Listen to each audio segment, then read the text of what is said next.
పురస్కారం అందాలి. Honourable CM.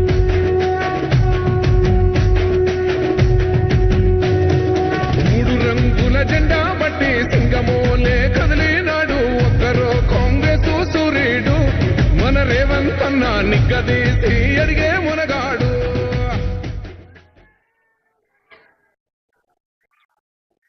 ఆదివాసీ గిరిజన సోదరులందరికీ సమ్మక్క సారలమ్మ జాతర శుభాకాంక్షలు. మిత్రులారా, ఈనాడు సమ్మక్క సారలమ్మ పాదాల సాక్షిగా తెలంగాణ రాష్ట్ర ప్రభుత్వం అంతా తరలి వచ్చి ఇక్కడి నుండే రాష్ట్ర ప్రభుత్వం తీసుకోవలసిన నిర్ణయాలను, తెలంగాణ రాష్ట్ర ప్రభుత్వ పరిపాలనను మేడారానికి తరలించి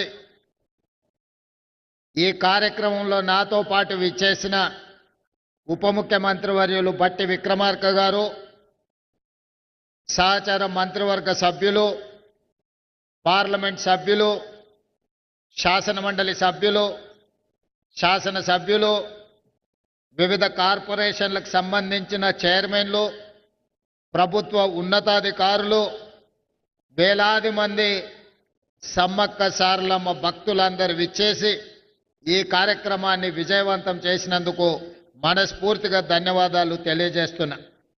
మరీ ముఖ్యంగా ఉమ్మడి ఆంధ్రప్రదేశ్లో కానీ తెలంగాణ రాష్ట్రంలో కానీ మంత్రివర్గం హైదరాబాదు నగరాన్ని దాటి బయట ఎక్కడ సమావేశం ఏర్పాటు చేసుకున్న సందర్భం లేదు.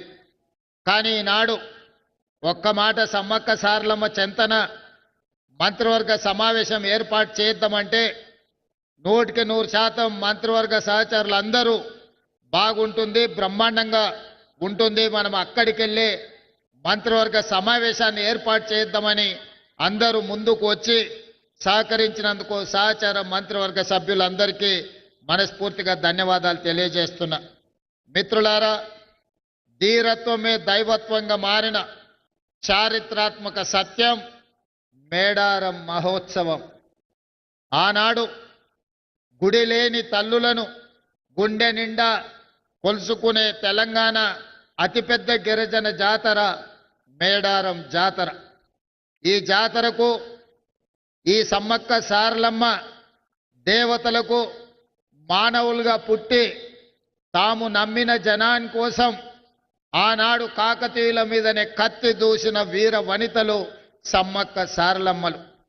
ఆ స్ఫూర్తిని తీసుకునే తెలంగాణ రాష్ట్రంలో జరుగుతున్న ప్రజాకంటక పరిపాలనను అంతమొందించాలి అని ఫిబ్రవరి 6, 2023 నాడు ఇక్కడి నుంచే హాత్ సే హాత్ జోడో యాత్రను ప్రారంభించి ఆనాడే నేను, సీతక్క, ముఖ్యమైన కాంగ్రెస్ నాయకులందరం కూడా సమ్మక్క సారలమ్మను సందర్శించుకొని ప్రతినబూనినం ఖచ్చితంగా ఆనాడు జరగబోయే ఎన్నికలలో ప్రజా ప్రభుత్వాన్ని ఏర్పాటు చేస్తాం, ఆ ప్రభుత్వంలో సమ్మక్క సారలమ్మ ప్రాంతాన్ని ప్రపంచానికే ఆదర్శంగా ఉండే విధంగా గొప్పగా అభివృద్ధి చేస్తామని చెప్పి ఆనాడే మాట ఇవ్వడం జరిగింది. ఇచ్చిన మాట ప్రకారం 3 సంవత్సరాలు పూర్తి కాకముందే సమ్మక్క సారలమ్మ ప్రాంతాన్ని ప్రపంచ పుణ్యక్షేత్రంగా ఉత్తరాదిలో కుంభమేళ ఉంటే దక్షిణాదిలో సమ్మక్క సారలమ్మ కుంభమేళాను నిర్వహించి ఈ దేశంలోనే కాదు ప్రపంచం నలుమూలల నుంచి ఆదివాసీలు, గిరిజనులే కాదు గిరిజనేతరులను ప్రతి వాళ్ళను ఇక్కడికి రప్పించే విధంగా ఒక అద్భుతమైన చారిత్రాత్మక కట్టడాలను కట్టాలని దానికి సంబంధించిన నిధులను ఎప్పటికప్పుడు విడుదల చేస్తూ ఈ అభివృద్ధికి మంత్రివర్గ సహచరులు సహకరించారు. దేవాదాయ ధర్మాదాయ శాఖ మంత్రిగా శ్రీమతి కొండా సురేఖమ్మ ఈ జిల్లా నుంచే ఉమ్మడి వరంగల్ జిల్లా నుంచే ప్రాతినిధ్యం వహించడము, అదేవిధంగా ములుగు శాసనసభ నియోజకవర్గం నుంచి మా సోదరిమణి, మా ఇంటి ఆడబిడ్డ సీతక్క ప్రాతినిధ్యం వహించడము, ఈనాడు 2 ఆడబిడ్డలు తల్లి బిడ్డలైన సమ్మక్క సారలమ్మ జాతరకు గొప్పగా ఏర్పాట్లు చేయడం నిజంగా యాదృచ్ఛికమేమో కానీ ఇది దైవాపేక్ష అని నేను భావిస్తున్నా. ఇద్దరు ఆడబిడ్డల నేతృత్వంలో ఈ జాతరకు అద్భుతమైన ఏర్పాట్లు చేసే అవకాశం దేవుడు నాకు మా సోదరిమణులకు ఇచ్చిండ్రు. ఇది అరుదైన సందర్భము, ఇది ఒక అద్భుతమైన సన్నివేశం. అదేవిధంగా ఈ కార్యక్రమాన్ని ఇక్కడికే వచ్చి ఆర్కిటెక్ట్స్తోని ఇతర ఇంజనీరింగ్ నిపుణులతో మాట్లాడినప్పుడు 100 రోజుల్లో పూర్తి చెయ్యాలి అని అంటే అందరూ ఆశ్చర్యపోయిండ్రు. ఆ రోజు వరంగల్ జిల్లా ఇన్ఛార్జ్ మంత్రి శ్రీనివాసరెడ్డి గారికి నేను ఒక మాట చెప్పిన, ఏది ఏమైనా 600 అక్కడి సూర్యుడు ఇక్కడ ఉదయించిన జనవరి 28 తారీఖు జాతర ప్రారంభమయ్యే లోపల ఇక్కడ పనులు పూర్తి చెయ్యాలి. నువ్వు ఏమి చేస్తావో నాకు తెలియదు, అది మీదే బాధ్యత అని పొంగులేటి శ్రీనివాసరెడ్డి గారికి బాధ్యత అప్పచెప్పిన. ఇక ఆ రోజు నుంచి వారు వెనుదిరిగి చూడలే. ఎంతో మందికి నిష్ఠూర్కమైనా కూడా ఈయనే కూర్చొని ప్రతి సందర్భంలో ఈ పనులను పర్యవేక్షించుకుంటూ ముందుకు తీసుకెళ్ళిన. వారితో పాటు ఆర్థిక మంత్రి గారు కూడా మిగతా సందర్భాలలో వారు కొంచెము ఖజానాకు గట్టిగా ఇట్లా పిడికిట్లో పట్టుకుంటారు.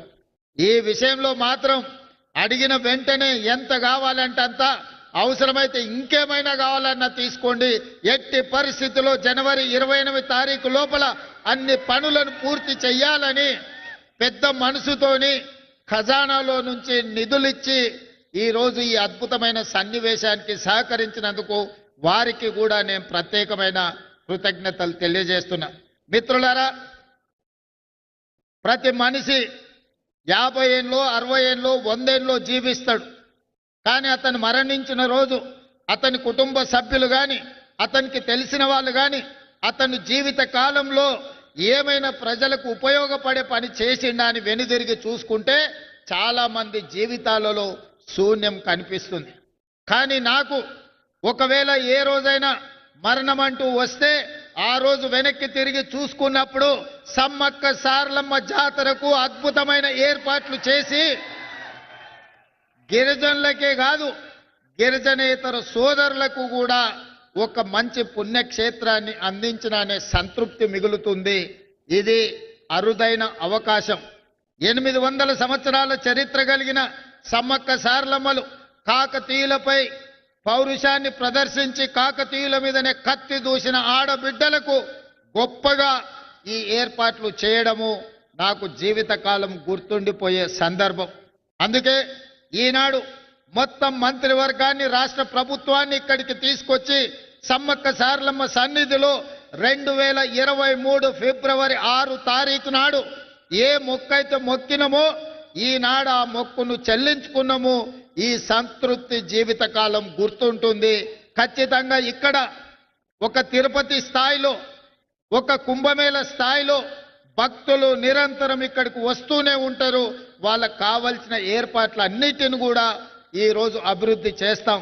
జంపన్న వాగు అభివృద్ధి కాదు, ఈ ప్రాంతంలో పుణ్యక్షేత్రాన్ని దర్శించుకోవడానికి వచ్చే వాళ్లకు అన్ని రకమైన వసతులను ఈ రోజు మనం చేసుకోదలుచుకున్నాం.